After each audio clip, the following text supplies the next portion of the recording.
दी छोड़ सतगुरु रामपाल जी महाराज जी की जय हो। सतसाई भगत जी, आप जी कह रहे हैं कि पंजाब के किसी व्यक्ति ने सतगुरु देव जी की आवाज की जांच करवाई है किसी लैब में, और उस लैब की रिपोर्ट आई है कि संत रामपाल जी महाराज जी की ही ये आवाज है। देखिए भगत जी, इस भक्ति मार्ग को और सतगुरु को जानने के दो तरीके हैं।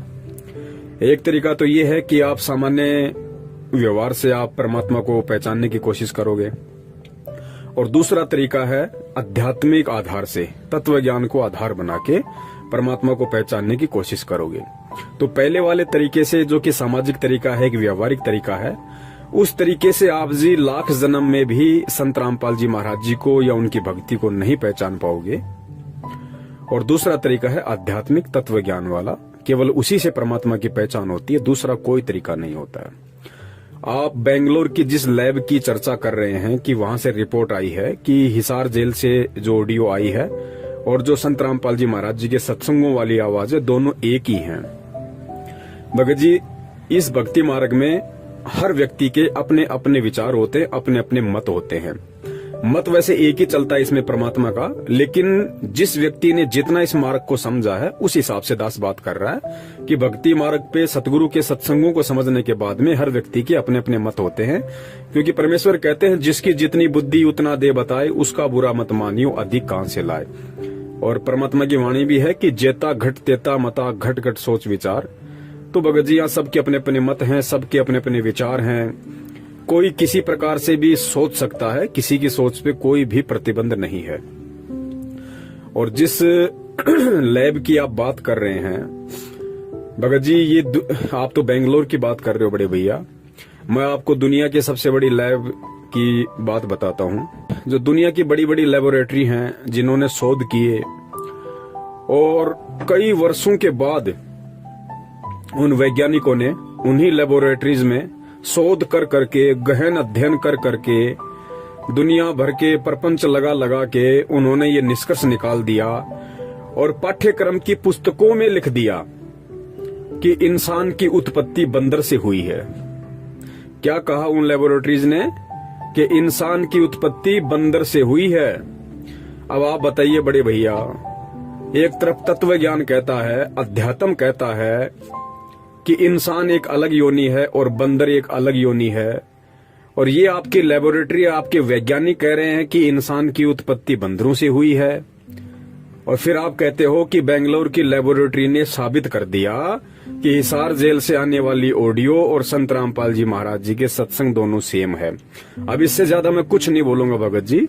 अब आप स्वयं निर्णय कर लेना कि परमात्मा को पहचानने के लिए और सतगुरु को पहचानने के लिए, सतगुरु को पहचानने का मतलब ये नहीं है कि भाई मेरा गुरु 6.5 फीट का है, मेरा गुरु गोरा चिट्टा है, मेरा गुरु ऐसे ऐसे शास्त्र प्रमाणित बातें बताता है, गांव धनाना का है, उनके बाप का नाम नंदलाल जी है, माता जी का नाम इंद्रो देवी है, एक भाई महेंद्र है जो भगोड़ा बन के घूम रहा है। ये सतगुरु को पहचानने का यही फॉर्मूला नहीं होता भगत जी। सतगुरु को पहचानने के लिए तत्व ज्ञान वाली आंखें चाहिए भगत जी। बाहर से तो परमात्मा जनमानुष की तरह, एक साधारण इंसान की तरह, एक आम व्यक्ति की तरह, एक सामान्य संत की तरह लीला कर रहा है। इस लीला में तरीके से लाख जन्म में भी आप उसको नहीं पहचान पाओगे। परमात्मा को पहचानना, सतगुरु को पहचानना केवल उनके ज्ञान को आधार बना के, तत्व ज्ञान को आधार बना के ही पहचाना जा सकता है। और ऊपर से विशेष कृपया उस सतगुरु की भी होनी चाहिए।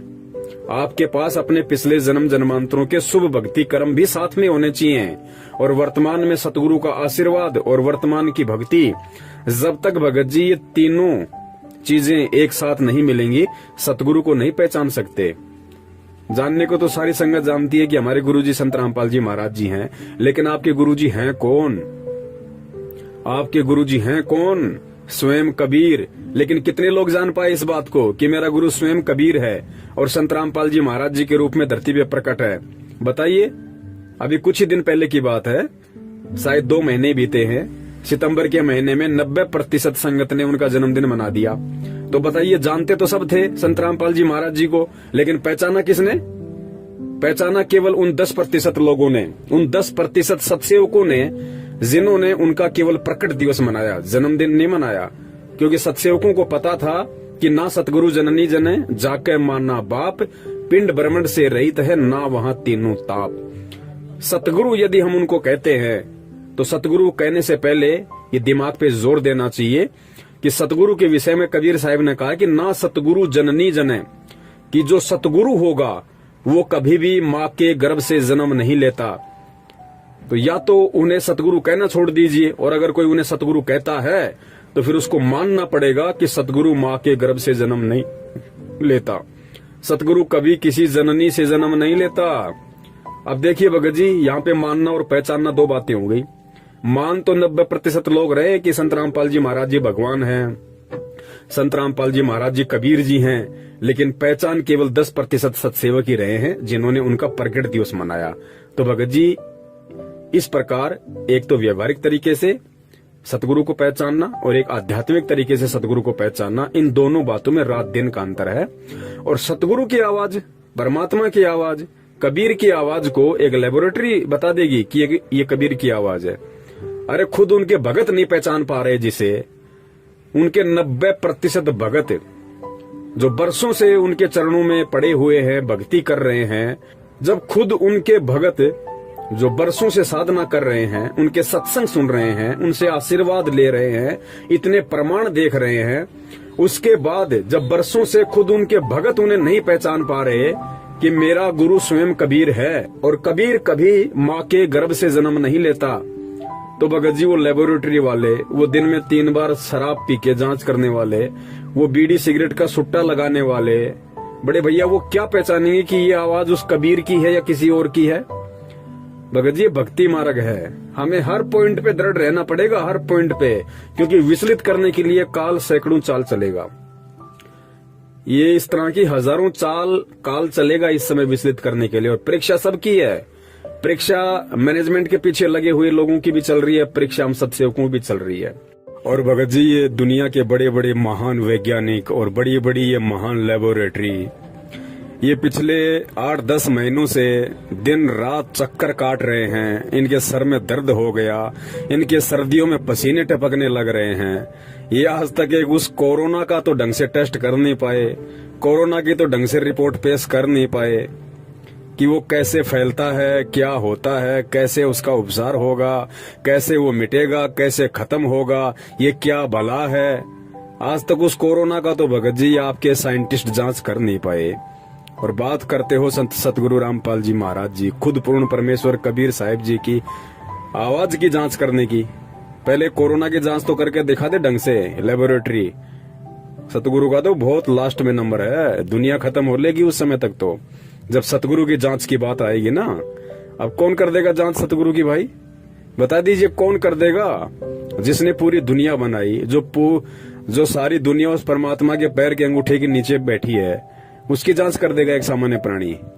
4 अक्षर पढ़ के, सफेद कोट पहन के, 4-5 आपस में तत्व मिला के हैं दुनिया को मूर्ख बनाने वाले ये काल जीवन विज्ञान, भगत जी ये परमात्मा की जांच कर देंगे भैया? भगत जी सोचो, विचार करो, ये लेबोरेटरी किसने बनाई? किसने बनाई भाई? इंसान ने ना। और इंसान को किसने बनाया? सतगुरु ने।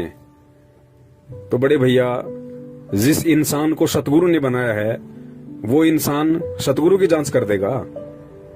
भगत जी विचार करो, ये तत्व ज्ञान है, धोखा मत खा जाना। काल हर तरीके से झकझोर के देखेगा। एग्रीमेंट है परमात्मा का और काल का, दोनों का। परमात्मा ने अपना ज्ञान दे दिया, खुला छोड़ दिया। अब काल की बारी है। काल ने कहा था, परमात्मा आप केवल उसी को स्वीकार करना जो आपका ज्ञान समझ के चले, और जो आपका ज्ञान ना समझे वो मेरी हद में।